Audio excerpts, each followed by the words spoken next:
Conta um Conto apresenta O Peru de Natal, de Mário de Andrade. O nosso primeiro Natal de família, depois da morte do meu pai, acontecida 5 meses antes, foi de consequências decisivas para a felicidade familiar. Nós sempre fôramos familiarmente felizes, nesse sentido muito abstrato da felicidade.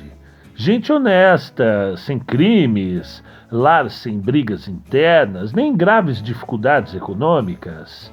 Mas, devido principalmente à natureza cinzenta do meu pai, ser desprovido de qualquer lirismo, de uma exemplaridade incapaz, acolchoado no medíocre, sempre nos faltara aquele aproveitamento da vida, aquele gosto pelas felicidades materiais, um vinho bom, uma estação de águas, aquisição de geladeiras, coisas assim. Meu pai fora de um bom errado, quase dramático, o puro sangue dos desmancha-prazeres. E morreu meu pai.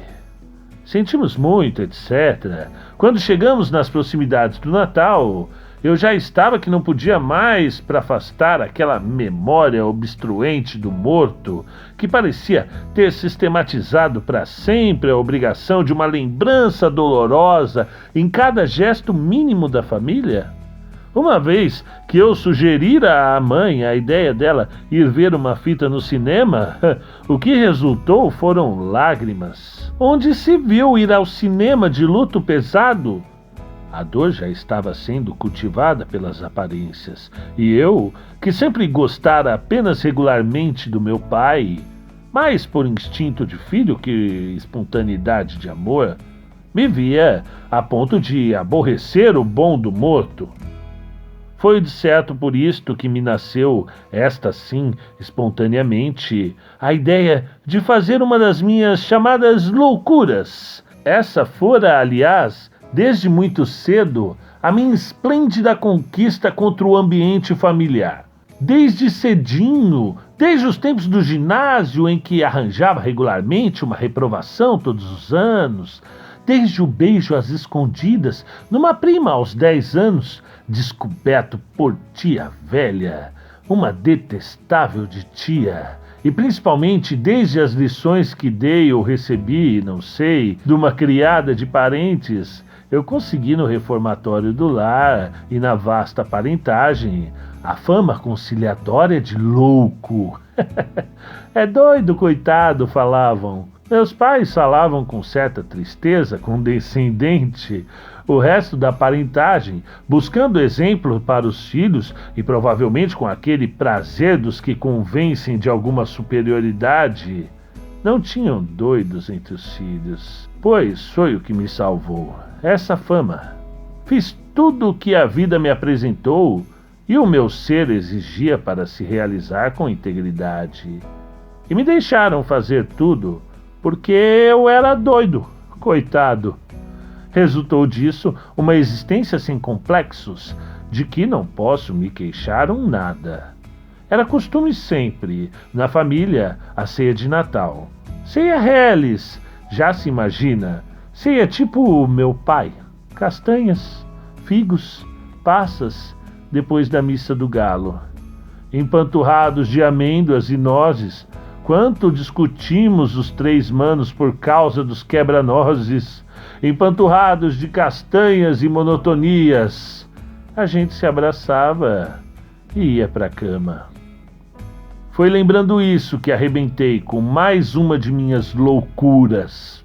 Bom, no Natal eu quero comer peru. Houve um desses espantos que ninguém não imagina.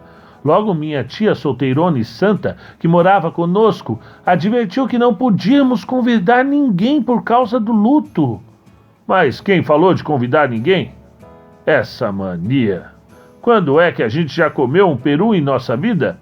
Peru aqui em casa é prato de festa. Vem toda essa parentada do diabo. Meu filho, não fale assim, pois falo, pronto. E descarreguei minha gelada indiferença pela nossa parentagem infinita, diz que vinda de bandeirantes, que bem me importa. Era mesmo o momento para desenvolver a minha teoria de doido. Coitado! Não perdi a ocasião. Me deu de sopetão uma ternura imensa por mamãe e titia, minhas duas mães, 3 com minha irmã, as 3 mães que sempre me divinizaram a vida. Era sempre aquilo, vinha aniversário de alguém e só então faziam peru naquela casa. Peru era prato de festa, uma imundície de parentes já preparados pela tradição e invadiam a casa por causa do peru, das empadinhas e dos doces. Minhas 3 mães, 3 dias antes já não sabiam da vida senão trabalhar no preparo de doces e frios finíssimos de bem feitos. A parentagem devorava tudo e ainda levava embrulhinhos para os que não tinham podido vir. As minhas 3 mães mal podiam de exaustas. Do peru, só no enterro dos ossos. No dia seguinte, é que a mãe com titia ainda provavam um naco de perna, vago, escuro, perdido no arroz alto. Isso mesmo, era a mamãe quem servia. Catava tudo pro velho e pros filhos. Na verdade, ninguém sabia de fato o que era peru em nossa casa. Peru, resto de festa. Não se convidava ninguém. Era um peru para nós. 5 pessoas. E havia de ser com 2 farofas. A gorda com os miúdos e a seca douradinha com bastante manteiga. Queria o papo recheado só com a farofa gorda, em que havíamos de ajuntar ameixa preta, nozes e um cálice de xerez. Como aprendera na casa da Rose, muito minha companheira, está claro que omiti onde aprender a receita, mas todos desconfiaram e ficaram logo naquele ar de incenso assoprado. Se não seria a tentação do dinheiro aproveitar receita tão gostosa. E cerveja, bem gelada, eu garantia quase gritando, exceto que com os meus gostos, já bastante afinados fora do lar, pensei primeiro num vinho bom, completamente francês, mas a ternura por mamãe venceu o doido. Mamãe adorava cerveja. Quando acabei meus projetos, notei bem, todos estavam felicíssimos, num desejo danado de fazer aquela loucura em que eu estourara.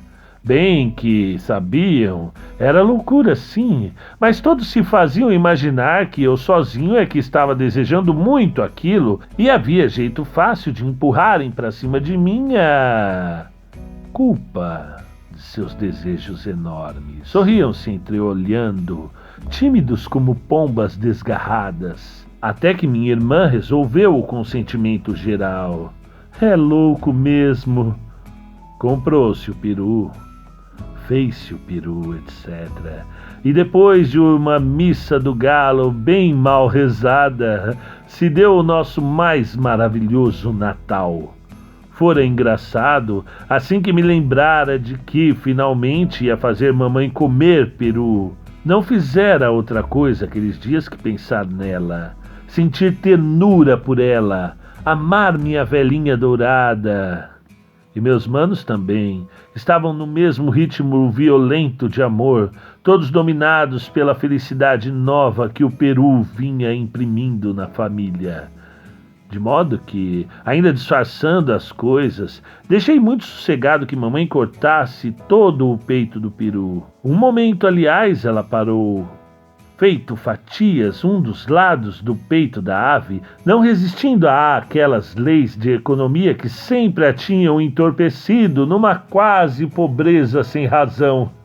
Não, senhora, corte direito. Só eu como tudo isso. Era mentira. O amor familiar estava por tal forma incandescente em mim que até era capaz de comer pouco só para que os outros 4 comessem demais. E o diapasão dos outros era o mesmo. Aquele peru, comido a sós, redescobria em cada um o que a cotidianidade abafara por completo. Amor, paixão de mãe, paixão de filhos. Deus me perdoe, mas estou pensando em Jesus. Naquela casa de burgueses bem modestos, estava se realizando um milagre digno do Natal de um Deus. O peito do peru ficou inteiramente reduzido a fatias amplas. Eu que sirvo. É louco mesmo. Pois, por que havia de servir, se sempre mamãe servira naquela casa? Entre risos, os grandes pratos cheios foram passados para mim, e principiei uma distribuição heróica, enquanto mandava meu mano servir a cerveja. Tomei conta logo de um pedaço admirável da casca, cheio de gordura, e pus no prato. E depois vastas fatias brancas. A voz severizada de mamãe cortou o espaço angustiado com que todos aspiravam pela sua parte no peru. Se lembre dos teus manos, Juca. Quando que ela havia de imaginar, a pobre, que aquele era o prato dela, da mãe, da minha amiga maltratada, que sabia da Rose, que sabia meus crimes, a que eu só lembrava de comunicar o que fazia sofrer. O prato ficou sublime. Mamãe, esse é o da senhora. Não, não passe não. Foi quando ela não pôde mais com tanta comoção e principiou chorando.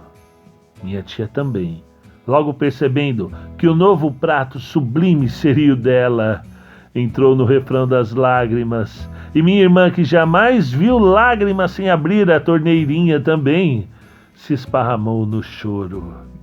Então, principiei dizendo muitos desaforos para não chorar também. Tinha 19 anos. Diabo de família besta que via peru e chorava. Coisas assim. Todos se esforçaram por sorrir, mas agora é que a alegria se tornava impossível. É que o pranto evocara, por associação, a imagem indesejável do meu pai morto. Meu pai, com sua figura cinzenta, vinha para sempre estragar o nosso Natal. Ah, eu fiquei danado. Bom, principiou-se a comer em silêncio, lutuosos, e o peru estava perfeito, a carne mansa, de um tecido muito tênue, boiava fagueira entre os sabores das farofas e do presunto.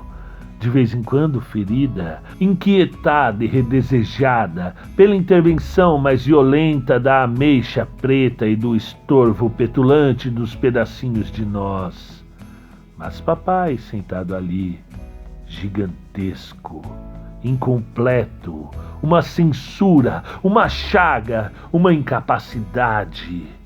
E o peru estava tão gostoso. Mamãe, por fim, sabendo que peru era manjar mesmo digno do Jesusinho nascido, principiou uma luta baixa entre o peru e o vulto de papai. Imaginei que gabar o peru era fortalecê-lo na luta.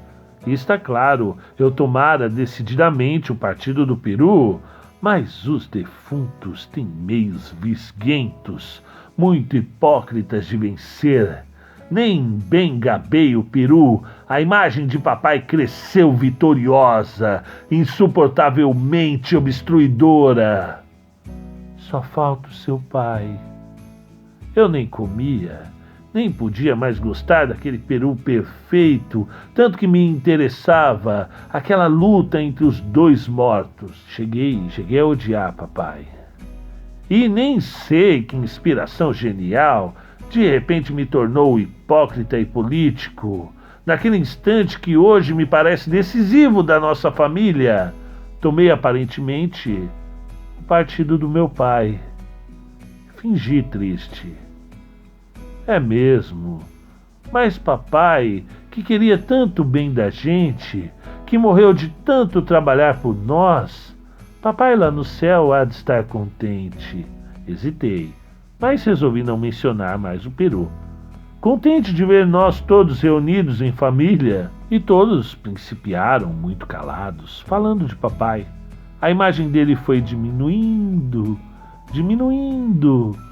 e virou uma estrelinha brilhante no céu. Agora, todos comiam o peru com sensualidade, porque papai fora muito bom, sempre se sacrificara por nós. Fora um santo que vocês, meus filhos, nunca poderão pagar o que devem a seu pai. Um santo! Papai virara um santo, uma contemplação agradável, uma inestorvável estrelinha no céu. Não prejudicava mais ninguém, puro objeto de contemplação suave. O único morto ali era o peru, dominador, completamente vitorioso. Minha mãe, minha tia, nós, todos alagados de felicidade. Ia escrever felicidade gustativa, mas não era só isso não. Era uma felicidade maiúscula, um amor de todos, um esquecimento de outros parentescos distraidores do grande amor familiar. E foi, sei que foi aquele primeiro peru comido no recesso da família. O início de um amor novo, reacomodado, mais completo, mais rico e inventivo, mais complacente e cuidadoso de si. Nasceu então uma felicidade familiar para nós que não sou exclusivista, alguns a terão assim grande, porém mais intensa que a nossa me é impossível conceber. Mamãe comeu tanto peru que um momento imaginei, aquilo podia lhe fazer mal, mas logo pensei, que faça, mesmo que ela morra, mas pelo menos que uma vez na vida coma peru de verdade. A tamanha falta de egoísmo me transportara ao nosso infinito amor. Depois vieram umas luvas leves, uns doces, que lá na minha terra levam o nome de bem casados, mas nem mesmo este nome perigoso se associou à lembrança do meu pai, que o peru já convertera em dignidade, em coisa certa, em culto puro de contemplação. E levantamos. Eram quase 2 horas, todos alegres, bambeados por 2 garrafas de cerveja. Todos iam deitar, dormir ou mexer na cama. Pouco importa, porque é bom uma insônia feliz. O diabo é que a Rose, católica antes de ser Rose, prometera-me esperar com uma champanha. Para poder sair, menti. Falei que ia numa festa de amigo. Beijei mamãe e pisquei para ela. Modo de contar onde é que ia e fazê-la sofrer seu bocado. As outras 2 mulheres beijei sem piscar. E agora, Rose. Narração: Marcelo Fávaro.